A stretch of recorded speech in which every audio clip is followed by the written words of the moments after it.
આપણે બનાવીશું જો માર્કેટ જેવા લસણિયા શિવ મમરા તમે ઘરે ક્યારેય ન ટ્રાય કર્યા હોય તો આજે આપણે લસણિયા શિવ મમરા એ પણ શિવની રેસીપી સાથે બનાવીશું. ચાલો બનાવીએ. તો અહીંયા શિવની રેસીપી મેં લાસ્ટમાં આપેલી છે, તો તમારે ફોલો કરી ઘરે શિવ બનાવી લેવાની. આપણે હવે મમરા વઘારવા માટે લસણની પેસ્ટ બનાવવાની છે. તો 10થી 12 લસણની કળીઓ લઈ લઈશું. નાની મોટી હોય તો એ રીતે તમારે લેવાની અને લસણની પેસ્ટને આ રીતે અધકચરી એવી વાટી રેડી કરવાની છે. અને એમાં હવે લાલ મરચું પાવડર. અહીંયા જો બાળકો ખાવાના હોય તો તમારે માત્ર કાશ્મીરી મરચું લેવાનું, અને જો તમારા ઘરમાં તીખું વધારે ખવાતું હોય તો કાશ્મીરી મરચું અને તીખું મરચું એ મિક્સ કરી અને તમારે ઉમેરવાનું 1 ટેબલ સ્પૂન જેટલું, અને પછી આ રીતે પેસ્ટ તમારે વાટી લેવાની. તો લસણની પેસ્ટ વટાઈ રેડી થઈ ગઈ. હવે આપણે શિવ મમરા બનાવીશું. તો સૌથી પહેલાં કડાઈમાં 2 ચમચી જેટલું ઘી ગરમ કરીશું. તો 2 ટેબલ સ્પૂન જેટલું મેં ઘી લીધું છે, પણ તમે તેલ પણ લઈ શકો. અને એમાં આપણે અડધો કપ શીંગના દાણા લઈશું.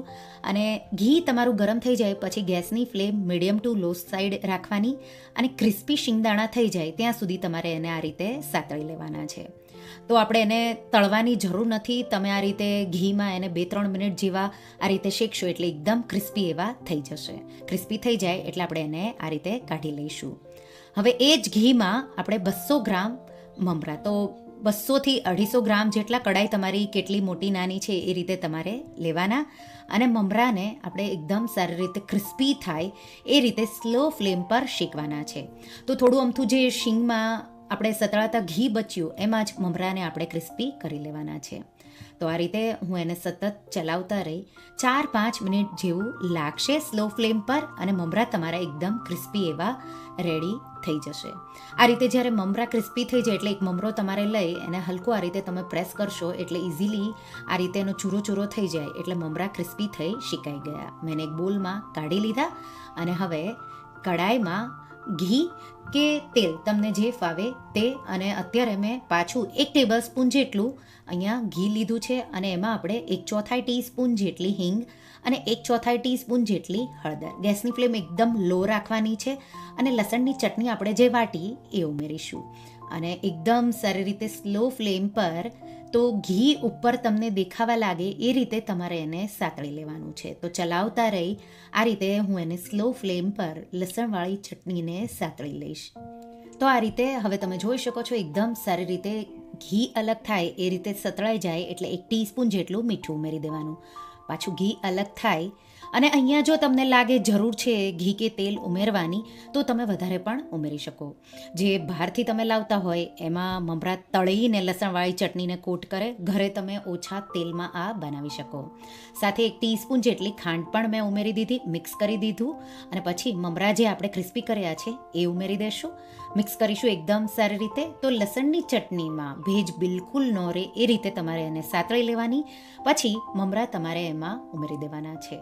આ રીતે મમરા છે એ તમારે આ રીતે એને એકદમ સારી રીતે મિક્સ કરવું પડશે, એટલે મસાલો છે એ બધા જ મમરામાં એક સરખો એનો ટેસ્ટ આવે. એટલે મીઠું અને ગળપણ લસણવાળા મરચાંમાં જ તમારે ઉમેરી દેવાનું, એટલે બધા મમરા પર એક સરખો જ ટેસ્ટ આવે. એકદમ સારી રીતે તમે મિક્સ કરશો એટલે એક સરખો આ રીતે લાલ એવો કલર આવી જશે. અને પછી આપણે એમાં આ રીતે મિક્સ થઈ જાય અને 1-2 મિનિટ જેવા સ્લો ફ્લેમ પર તમે શેકી લો એટલે આપણે એમાં શીંગદાણા ઉમેરી દઈશું. તો એક સરખો કલર આવી જશે. સાથે લસણની જે પેસ્ટ એક સરખી તમારે એને ચૂરો કરીને પણ તમે એને ફેલાવી શકો. શીંગદાણા ઉમેરી અને પછી આપણે એમાં સેવ ઉમેરી દઈશું. તો સેવની રેસીપી મેં લાસ્ટમાં આપેલી છે, એમાંથી અડધી સેવ છે એ હું આમાં ઉમેરી રહી છું. તો એકદમ સારી રીતે તમને સેવ જેટલી ફાવે એટલી તમારે ઉમેરવાની. અને પછી તમારે એકદમ સારી રીતે સેવ સાથે મમરા અને શીંગદાણાને મિક્સ કરી દેવાનું. મિક્સ થઈ જાય એટલે આપણા સેવ મમરા બનીને તૈયાર થઈ ગયા. હલકા ઠંડા થાય એટલે એરટાઈટ ડબ્બામાં ભરી અને તમારે એને સ્ટોર કરી દેવાના. તો હવા બિલકુલ લાગવી ન જોઈએ. સાથે શીંગદાણા એકદમ ક્રિસ્પી તમારે કરવાના છે. લસણવાળું મરચું પણ જો એકદમ પ્રોપર સતળાશે તો એકદમ પરફેક્ટ એવા તમારા આ મમરા બનીને રેડી થઈ જશે. તો જો તમે માર્કેટના જ લસણિયા શેવ મમરા લાવતા હોય તો ઘરે આ રીતે તમે ટ્રાય કરજો. તમે આ લસણિયા શેવ મમરાની ભેળ પણ બનાવી શકો, ચા સાથે પણ ખાઈ શકો, બાળકોને લંચ બોક્સમાં પણ આપી શકો. તો એકવાર આ રેસીપી તમે જરૂરથી ટ્રાય કરજો. અને હવે આપણે શેવ બનાવી લઈશું. તો શેવ છે એ કોઈ પણ ફરસાણમાં શેવ મમરા કે તમે શેવ ટમેટાનું કોઈ શેવવાળું શાક બનાવો તો તમે વાપરી શકો. તો એકવાર બનાવી એરટાઈટ ડબ્બામાં મહિના સુધી તમે આ શેવને સ્ટોર કરી શકો. તો શેવ એકવાર આ રીતે જો તમે બનાવી લેશો તો બહારથી પણ નહીં લાવો. તો એક બોલ લેશું અને એમાં ચારણી મૂકી 2 કપ ચણાનો લોટ આપણે એને એકદમ સારી રીતે ચાળી લઈશું. અહીંયા શેવ બનાવવા માટે ઝીણો જે ચણાનો લોટ હોય એ જ તમારે લેવાનો છે. આ રીતે ચડાઈ જાય એટલે આપણે એમાં 1/4 ટીસ્પૂન મીઠું અને 1/4 ટીસ્પૂન કે અડધી ટીસ્પૂન જેટલી આપણે હિંગ ઉમેરી દઈશું. તો હિંગ જ હોય છે, હળદર હોતી નથી. માત્ર હિંગ અને મીઠું ઉમેરી મિક્સ કરી દેવાનું. અને હવે થોડું થોડું પાણી ઉમેરી અને આપણે સોફ્ટ લોટ એટલે કે રોટલીનો જેવો લોટ હોય એવો લોટ બાંધવાનો છે. તો આ ચણાનો લોટ થોડો ચીકણો હોય તો ચીપકશે, પણ જે તમે એને અડશો એટલે રોટલીના લોટ જેવો લોટ લાગશે. તો અહીંયા મને અડધો કપ જેટલું મેં પાણી વાપરી અને આવો સોફ્ટ લોટ રેડી કર્યો. પાણી નાખો ત્યારે બહુ ધ્યાન રાખીને તમારે આ રીતે લોટને રેડી કરવાનો છે. હવે આપણે સંચો લઈ લઈશું અને એને તેલથી ગ્રીસ કરી લઈશું. અને આપણે શેવની જે રિંગ આવે એ ફિટ કરી દઈશું. તો ઝીણી જાડી મોટી તમારે જેવી શેવ પાડવી હોય એ રિંગ તમારે ગ્રીસ કરી આ રીતે સંચામાં ફિટ કરી લેવાની. તો તમારા પાસે પિત્તળવાળો જે હોય એ સંચો પણ લઈ શકો. મારા પાસે અત્યારે આ ઇઝીલી માર્કેટમાં અવેલેબલ છે તો એ મેં લીધો છે. અને આપણે લોટ તમે જોઈ શકો છો સોફ્ટ છે પણ એકદમ ચીકણો ઢીલો નથી. અને પ્રેસ કરી આપણે સંચામાં આ રીતે લોટને ભરી અને પેક કરી દઈશું.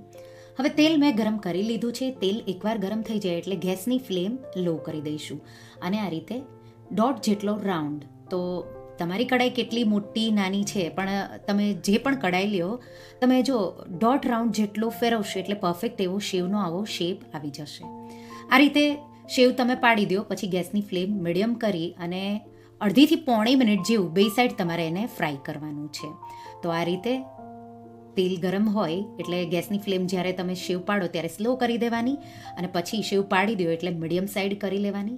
અને શરૂઆતમાં બબલ એકદમ દેખાશે, જેમ જેમ તળાશે પ્રોપર એટલે બબલ ઓછા થઈ જશે. તો મીડિયમ ફ્લેમ પર મેં અહીંયા પોણી મિનિટ જેવું થવા દીધું. પછી આપણે એની સાઈડ ચેન્જ કરી લઈશું અને પાછું આપણે એને પોણી મિનિટ જેવું થવા દઈશું. બહુ ધીમા તેલમાં તમે તળશો તો શેવ છે એ તેલ પી જાય છે, એટલે એ પણ તમારે ધ્યાન રાખવાનું છે. આ રીતે ક્રિસ્પી એવી મેં મીડિયમ ફ્લેમ પર કરી લીધી. બહુ હાઈ ફ્લેમ રાખશો તો લાલ થઈ જશે, તો એ પણ ધ્યાન રાખવાનું છે. તો આ રીતે આપણે બધી શેવ તળીને રેડી કરી લઈશું અને એકદમ પરફેક્ટ એવી માર્કેટ જેવી તમારી શેવ બનીને તૈયાર થઈ ગઈ. હવે શેવને તમે આ રીતે પણ સ્ટોર કરી શકો, પણ ઇઝી સ્ટોરિંગ માટે તમારે શેવને આ રીતે કોઈ એક પ્લેટમાં છૂટી છૂટી કરી લેવાની અને પછી તમારે કોઈ એરટાઈટ ડબ્બામાં એને ભરી લેવાની. અને જ્યારે તમને જોવે ત્યારે તમે આ શેવ વાપરી શકો. તો એકવાર માર્કેટ જેવી શેવની રેસિપી ઘરે ટ્રાય કરજો અને મને કમેન્ટમાં કહેજો કે તમારી શેવ ઘરે કેવી બની.